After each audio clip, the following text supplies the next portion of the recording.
Miriam Pérez, Zoila Pérez, and we are going to be talking about LGBTQ liberation and the intersection with the issue and reproductive justice.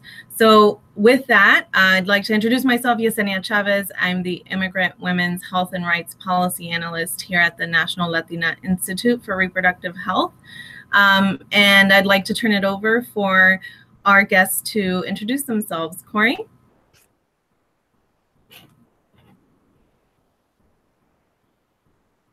Pérez? Hi, thanks for having me. I'm Miriam Zoila Pérez. I go by my last name, which is Pérez. I am based in Washington, D.C. I used to work for the National Latina Institute for Reproductive Health. Like 11 years ago, I started working there. So shout out to NLRH. But for the last number of years, I've been a writer and activist. I'm a freelance journalist. I write a lot about race, health, and gender.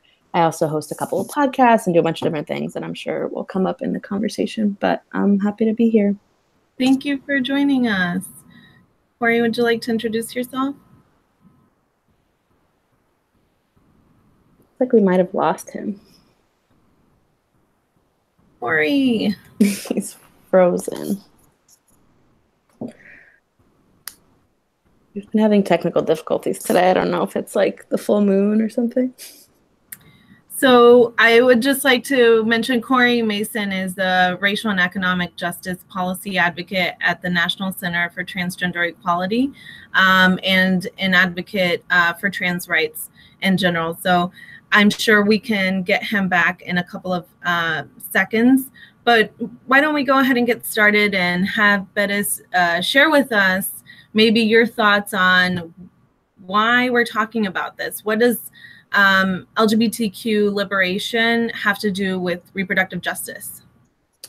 Yeah, great question. I actually wrote a piece called Queering Reproductive Justice back in 2007 for Rewire News. They were then called Arch Reality Check. And it was when I was working at the Latina Institute and we were starting to sort of do LGBT work. And so, I mean, as a queer Latinx person who cares about reproductive rights and access to abortion and sort of people's abilities to choose the families that they want to create, I understand inherently the connection, right? That there's no, how do you separate those two things? Because we're talking about the same people who have capacity for pregnancy and reproduction and need access to all the things that the reproductive justice movement advocates for.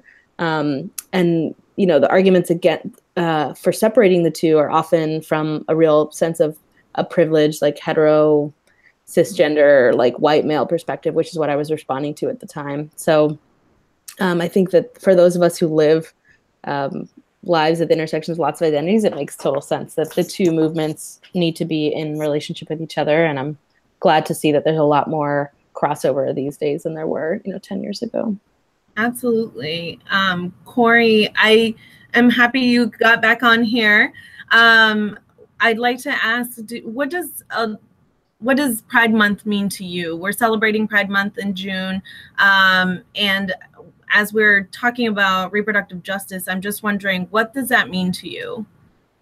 Well, I mean, I kind of see the framework of reproductive justice being extremely tied to queer and transness, because essentially what we're looking for is the ability and the space to do whatever we feel is correct with our own bodies and to be able to choose when and where and how to take action on that and how to form our own families. And I know those are two things that are just extremely tied together. Not only is our mission tied together, but also kind of like our shared struggles, right? When we're talking about stuff like religious exceptions, we're not just talking about abortion access, we're talking about transition related care. And specifically right now, when we have a whole month to celebrate our identities and kind of the progress that we've made, I definitely think that queer and trans liberation means that we need to continue protesting. That is how this month got started, and we need to continue protesting, and we need to make sure that we're doing that with our siblings. I mean, queer and trans people exist in every single community, and we will never be free until all immigrant folks are free, until all folks of low income have access to the things they need to thrive. And I definitely encourage everyone to just, in the spirit of pride, to protest. Thank you for that. just from your previous work and your current work, I'm wondering if you could speak a little bit to the lack of access to healthcare for the LGBTQ community. And I know Pérez does a lot of wonderful healing justice work. So I'd love to hear your thoughts on that. So briefly, just quick two things, because I'd love to hear what about what Pérez has to say. But really, access to transition-related care is a life or death situation for a lot of trans people, and even as far as we've come, which we should all be really proud about how far we've come with it, within access to competent care. The reality is that millions of people in this country still don't have access to healthcare, period. Not even competent or accessible healthcare. They just don't have it. And then a lot of plans still exclude trans-related care. And when they don't, you still are met with providers that have no idea how to talk or treat a trans person. So these are all extreme barriers for folks, and all of that tied with the stigma around the fact that being trans and that somehow our bodies are wrong, or that providers don't see us as somebody that needs specific care for the type of bodies that we do have, makes it just extremely difficult for folks to access that. So definitely, I think that we need to expand access to care, and that we need to start talking more within our own communities about removing those stigmas and encouraging each other to seek the care that we need for our bodies. Definitely. Pérez, do you have anything to add to that? I mean, I think that's really great. My work in terms of healing justice, I have a background as a doula and a massage therapist, and I work with two other healers of color, Rochelle Faithful and Karen Culpepper. We're part of the Oxalis Collective together. And we were really thinking about how to bring like healing and wellness to activist spaces in this time. And I think there's just so many things that are making this work and people's lives really challenging right now. I mean, even today, right, we're dealing with like really terrible decisions from the Supreme Court that affect people's lives and well-being. So for me, the bigger picture is like, how do we take care of ourselves while kind of working toward liberation and working toward making our lives and our communities safer. And so that, sometimes looks like traditional healthcare and trying to help folks get access to traditional healthcare, but sometimes it looks like a whole host of other things that our communities and our people have been using to take care of ourselves for generations. And how do we kind of support each other in our own like day-to-day well-being and staying hopeful and taking care of ourselves. And so, that looks like a lot of different types of practices and wellness. And self-care isn't really done in isolation. It's something we do in community, and we support each other through it. It's also not just like pedicures or things that are, luxury items, but also, taking baths and drinking water and, talking to our friends and letting go and escaping some of the like day-to-day news and all that kind of thing. So that's kind of what I think about on a bigger picture. And I think our communities have been really good at that kind of subversive sort of resilience and self-care. And so it's just kind of uplifting that and making sure people who are coming up now know that we have those resources and folks have the skills that they need and can access that in community. That's really great. I think something I wanted to share, I think you mentioned this a little bit earlier, Kory, but the immigrant LGBTQ population is specifically being targeted by the current administration and different policies. I wanted to highlight that a recent change that Attorney General Jeff Sessions made was attacking LGBTQ immigrants that are seeking asylum from fleeing from their home countries, where they are fleeing persecution for their identities, who they love or who they are. And I think that this is a really great space to highlight that there are many people that are doing this healing justice work as we're dealing with the policies that are affecting our community, also making sure that we're taking care of ourselves and our community so that we can keep fighting these fights and ensure that this doesn't keep happening. So that's very powerful. Thank you so much, Pérez, for sharing that. I'm wondering if there's any message you all have to LGBTQ Latinx folks during this Pride Month, whether that be an uplifting, positive message, or whether that's like helping them through any difficult situation. I really would appreciate any great message you have to give to the people. I mean, I would just say like find your people, you know? I think that's the beauty of the moment we're in right now. Although things are really challenging, there are also way more opportunities to find community and to support each other because there is this increased level of visibility. And you know, I think the backlash we're seeing is because there has been so much growth and strength for, you know, people of color, but also queer folks and LGBT folks. And so you know, I was talking before we got on with Kory about like how do you stay hopeful, you know, in these kinds of times. And usually the thing that gives me hope is like my friends and my community, and I feel really grateful for that. So I think that's the most important thing, is that like we have to have to take care of each other, and that, you know, hopefully if folks, you know who their people are able to build those relationships and really invest in each other and in their communities, so that we have that sort of strength and support that we need. I think that's really the most important part of you know, this moment in time. And that's not new necessarily, but I think people can get really isolated, and can turn on each other sometimes. And I think we really have to figure out how to stay in community with each other, and how to be there for one another. Definitely. Yeah. For me, it's can you hear me?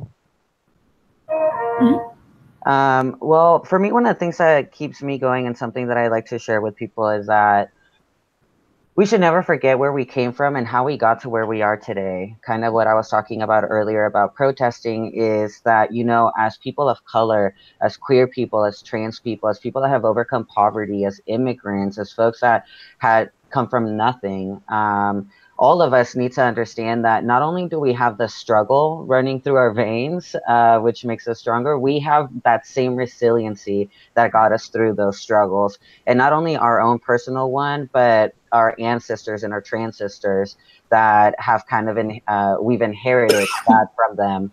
I definitely think that we need to look inward and recognize the amount of power that each and every one of us has, and the capacity for impact and change that each one of us can make is huge. And all we have to do is make sure to seek out those opportunities, and folks that have already made it and have the opportunity to create access and opportunities for folks to engage. This has to be a sustainable movement. We are all replaceable in our current positions and in the work that we do, because there are so many great people following behind us and beside us. So I definitely think that we need to look to who's right behind us, who's to our left, who's to our right. I probably did that the opposite way, but definitely make sure to support each other. And like Pérez was saying, your community is your safety net. There's nobody's gonna let you fall through that net within your community. And like I wrote in a Facebook post a couple of weeks ago, es para chingones, aquí estamos. I love that, Kory. Yeah. I think to add to this, I feel like very recently I was asked a question about Pride about the Pulse shooting, given that it's our 2-year anniversary since this tragedy happened. And I feel horrible saying it, but that wasn't new for our community. And I think that we can all speak to that. But I think something to uplift is the resiliency that the community in Orlando had after this incident happened. But knowing that this wasn't necessarily new, we've always overcome these kinds of hate crimes and attacks. I think that specifically was a very horrible situation. But I feel strongly that our community has faced this in very different ways, whether that's walking down the street and facing harassment or whatnot, or whether we're facing politicians that aren't necessarily on our side. I think it's important that we really highlight that resiliency and the power that we all hold within us. So I really appreciate that response, Kory. I'm wondering, could either of you speak a little bit to what orgs are out there, or what organizations and resources exist to ensure that we have access to healthcare as LGBTQ folks? I'll briefly share that more than anything, I want folks to understand that they have rights, even in spaces where those are very limited, they still exist somehow. So I would encourage everyone that is looking into transition-related care to go into our website, the transequality.org, and you can find more information on that in our issues page and healthcare access. But also, if you're looking for general information and where you can find somewhere in person to help you, you can always look at Out to Enroll. That's out and the number 2 enroll.org to find more information there. But I'm interested to hear what Pérez has to say outside of what I just shared. I don't have any organizational recommendations to add to that, but I would just say that, you know, the thing that's helped me as like a queer Latinx person find providers has just been word of mouth. And so I think folks are pretty good about sharing who are the people in their community that are safe and who do know how to care for queer and trans folks. And so that's been the most powerful thing for me is just talking to my people about who they go to, you know, and we tend to kind of flock together. So that's how I've found providers who are competent and friendly and you know, good healthcare providers. And then, of course, you know, there are LGBT health centers in a few different cities. Like there's in DC, there's Women Walker. In New York, there's Callan Lord. I know there's ones in other major cities as well. So, but in places where people don't have that option of somewhere that's really labeled itself as a queer and trans friendly place, just talking to your people again about who do they see, you know, who do they know that's able to support them. I think that's the best way. And Pérez, how can people find healing spaces like the ones that you provide and you were talking about earlier? That's a great question. So one resource I can offer is a podcast called Tonic that we host, the Oxalis Collective, the three of us host. It's a healing advice podcast. So people send us questions via voice memo or email and we answer them. So folks can check that out. It's a free resource. We come out every other week on Tuesdays.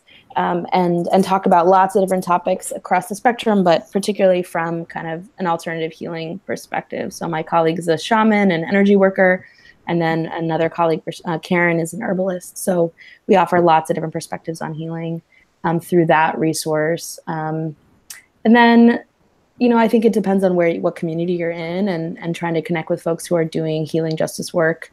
The Allied Media Conference is a great resource. It just happened a few weeks ago, but it happens every year. A lot of healing justice practitioners go to that conference and offer workshops. And I was there with Oxalis, so that's another place folks can look for potentially for next year, because there's just so many people who are interested in this intersection of activism and healing. It's really exciting.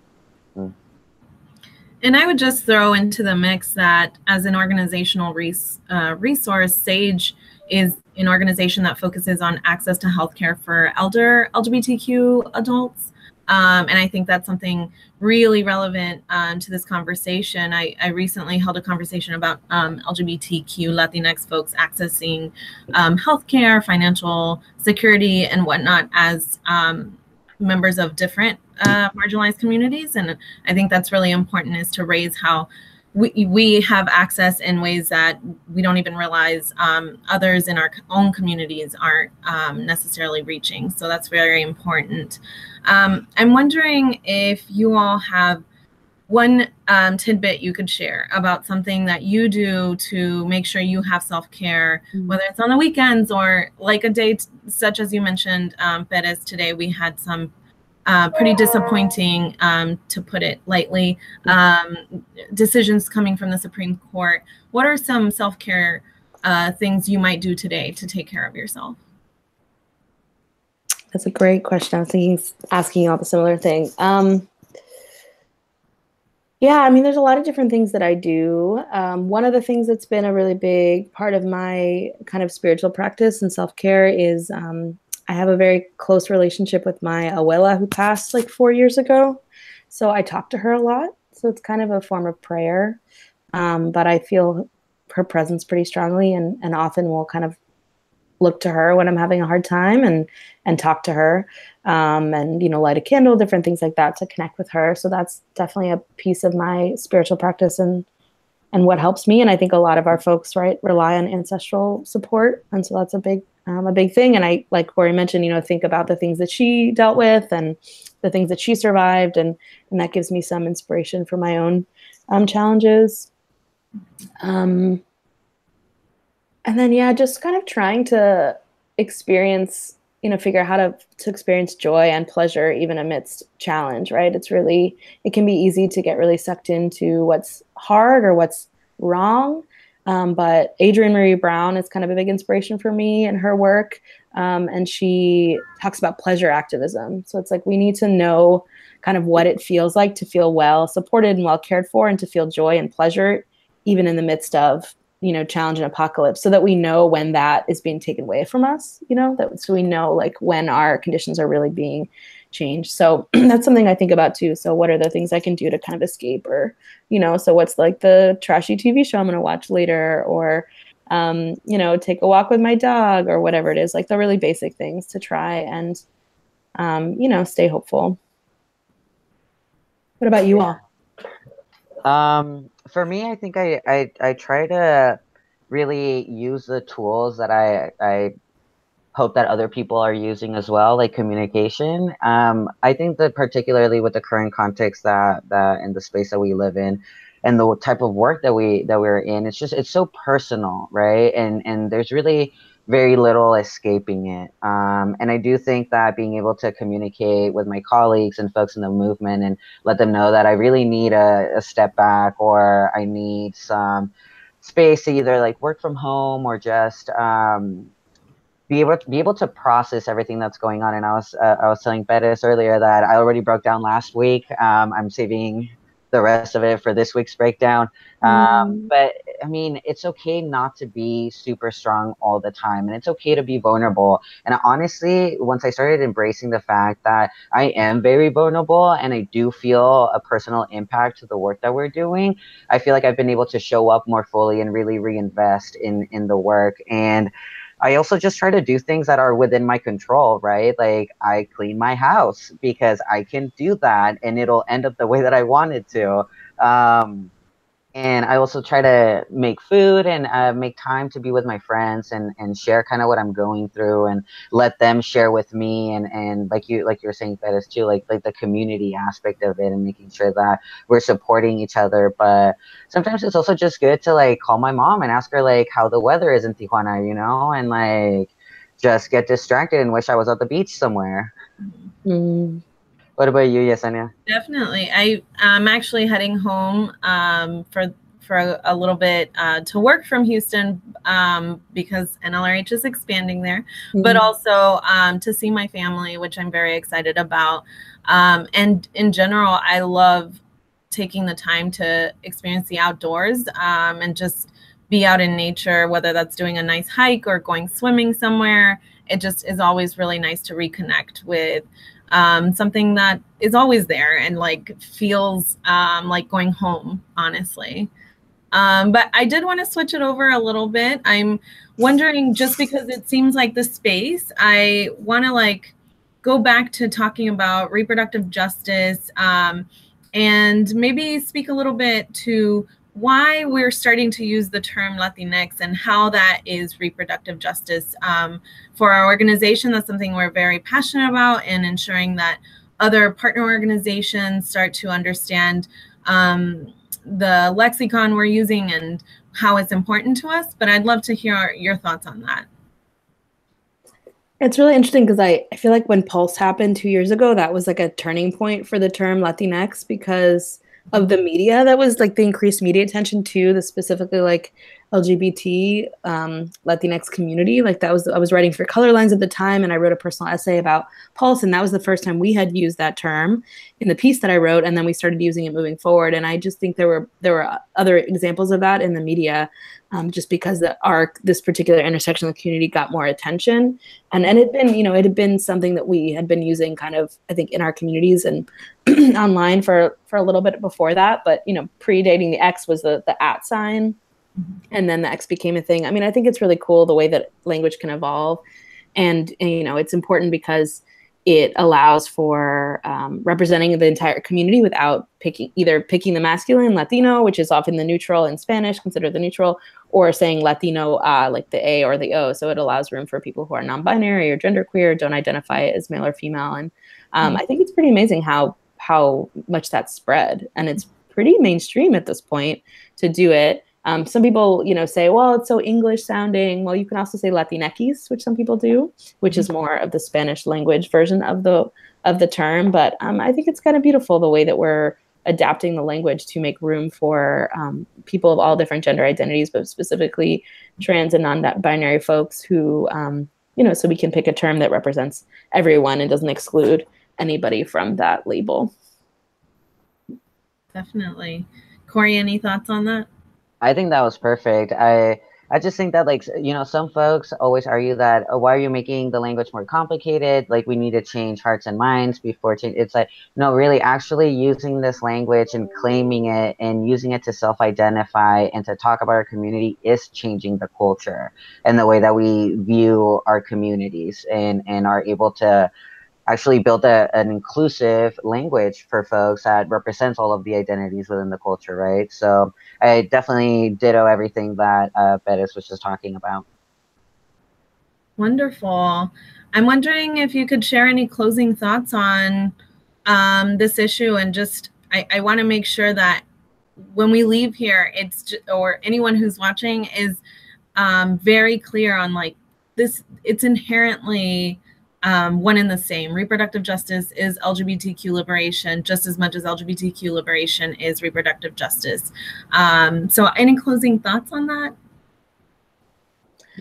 I mean, I'll just say we're all born, right? So we all have some stake in how families are made, how people are brought into the world, the rights and abilities of our parents to bring us into the world or not, or how safe that was, or the conditions under which we're born. So I think in that way, reproductive justice affects everyone, not to mention the fact that many of us have some role in family creation or reproduction or sex or all these things that are part of the reproductive justice umbrella. So I think hopefully we're past the point where people really are like, what do they have in common? But yeah, because I just think it's so logical at this point that we are invested in each other's struggles.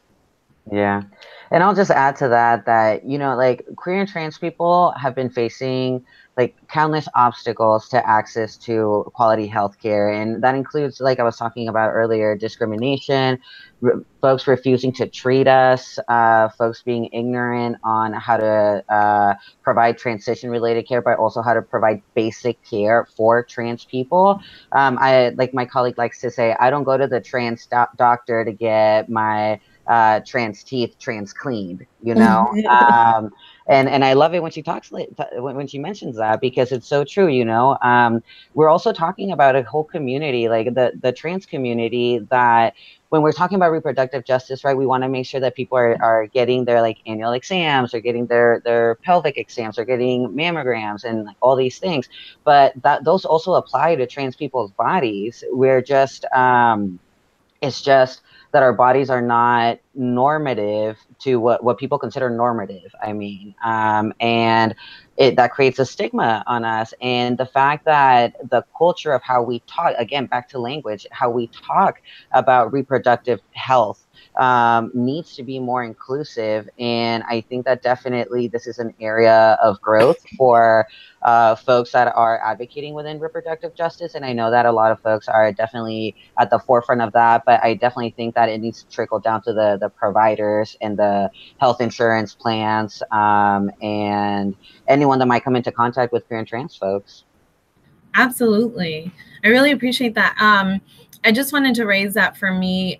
Something that I want to uplift is that as much as it is Pride Month, it's also Immigrant Heritage Month. And I think in that we should celebrate the different intersections of our identities. And I think that part of that, and I will close with, I think, one, thank you so much for joining us, but also I feel very strongly that the World Cup is a celebration of our multiple identities. So I hope that that is part of everyone's self-care routine during this month. And lastly, does anyone want to share maybe their handles so that people can continue getting information from your social media?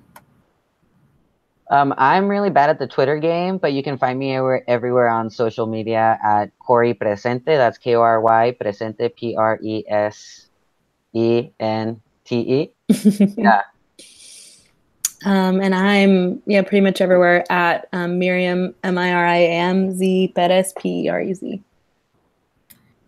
And you can follow the National Latina Institute for Reproductive Health at NLIRH. And you can follow me at MS Yesenia Chavez. And we really appreciate your time. I hope you watch some World Cup games and are able to relax through that. And I hope that this conversation was really fruitful to everyone.